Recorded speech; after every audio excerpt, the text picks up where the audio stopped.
আসসালামু আলাইকুম। জান্নাতে প্রবেশ করার সহজ উপায়। সকল প্রশংসা আল্লাহর, যিনি জান্নাতে ওয়াদা করেছেন এবং জাহান্নামের ব্যাপারে সতর্ক করেছেন। সুতরাং যে ব্যক্তি জাহান্নামের আগুন থেকে মুক্ত হলো এবং জান্নাতে প্রবেশ করলো, সে মহা সফলতা অর্জন করলো। জান্নাতে প্রবেশ করার সহজ উপায় দেখিয়ে দিয়েছেন হযরত মুহাম্মদ সাল্লাল্লাহু আলাইহি ওয়াসাল্লাম। তাই আসুন এই ভিডিওর মাধ্যমে জান্নাতে যাওয়ার সহজ রাস্তা আমরা জেনে নেই। নম্বর ১, শিরক হতে বিরত থাকা।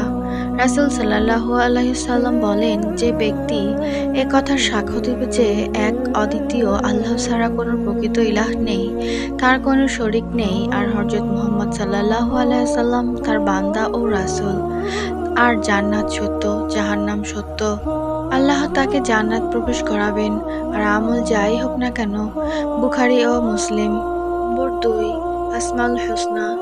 আল্লাহর সুন্দর সুন্দর নামসমূহ মুখস্থ করা এবং এই নামগুলো সম্পর্কে জ্ঞান অর্জন করা জান্নাতে প্রবেশের একটি উপায়। আবু হুরায়রা রাদিয়াল্লাহু আনহু থেকে বর্ণিত, নবী সাল্লাল্লাহু আলাইহি ওয়াসাল্লাম বলেন, আল্লাহর ৯৯টি নাম আছে। যে ব্যক্তি এই নামগুলো গণনা করবে, সে ব্যক্তি জান্নাতে প্রবেশ করবে। বুখারী ও মুসলিম। নম্বর ৩, আব্দুল্লাহ ইবনে আমর রাদিয়াল্লাহু আনহু থেকে বর্ণিত, নবী সাল্লাল্লাহু আলাইহি ওয়াসাল্লাম বলেছেন, কুরআনের সঙ্গীকে বলা হবে, কুরআন পাঠ করো আর মর্যাদার উচ্চ শিখরে আরোহণ করো, আর তেলাওয়াত করতে থাকো যেমন দুনিয়াতে তেলাওয়াত করছিলে, কেননা তোমার মর্যাদা হলো কুরআনের শেষ আয়াত পর্যন্ত, যা তুমি পাঠ করবে। নম্বর ৪, ইলম অর্জন করা।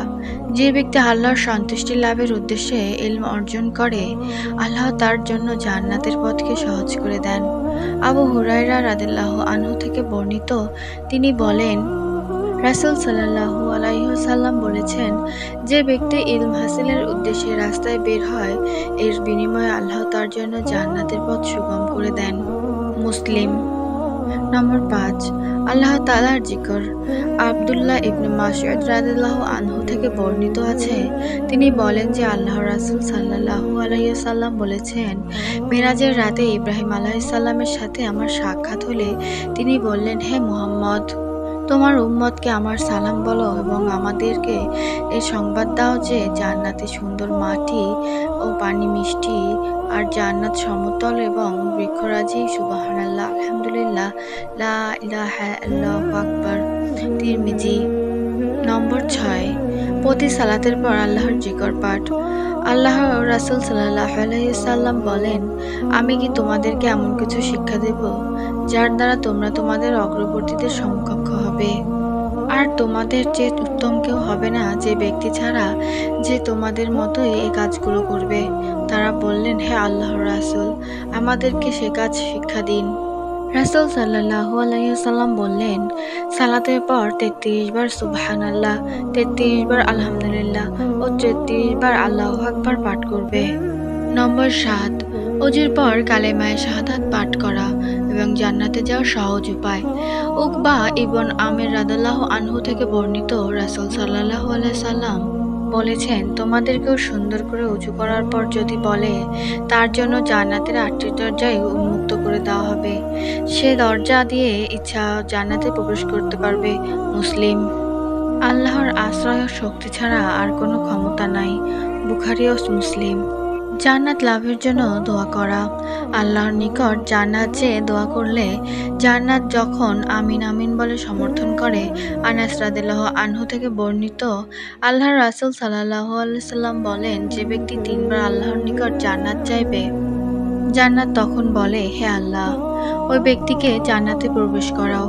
পক্ষান্তরে যে ব্যক্তি ৩ বার জাহান্নামের আগুন থেকে মুক্তি চেয়ে দোয়া করে, জাহান্নাম বলে, হে আল্লাহ, ওই ব্যক্তিকে দোজখের আগুন থেকে রক্ষা করো। তিরমিজি, নাসাই, ইবনে মাজাহ। গুনাহ মাফের দোয়া। আল্লাহ তাআলা রাসূল সাল্লাল্লাহু আলাইহি ওয়াসাল্লাম মাগফিরাত কামনার দোয়াকে সাইয়্যিদুল ইস্তিগফার বা গুনাহ মাফ চাওয়ার প্রধান দোয়া বলে অভিহিত করেছেন এবং জান্নাতে প্রবেশ করার প্রধান কারণ বলেছেন। যে ব্যক্তি বিশ্বাসের সাথে দিনে দোয়া পাঠ করে, সন্ধ্যা হওয়ার পূর্বেই যদি তার মৃত্যু হয়, তাহলে সে জান্নাতবাসী হবে। আর যে ব্যক্তি বিশ্বাসের সাথে রাত পাঠ করে, তাহলে সকাল হওয়ার পূর্বেই মারা যায় সে জান্নাতবাসী হবে। বুখারী হাদিস। আমার ভিডিওটি ভালো লাগলে বেশি বেশি শেয়ার করে দিবেন এবং আমার চ্যানেলটি সাবস্ক্রাইব করে আমার পাশে থাকবেন। সবাই ভালো থাকবেন। আল্লাহ হাফেজ।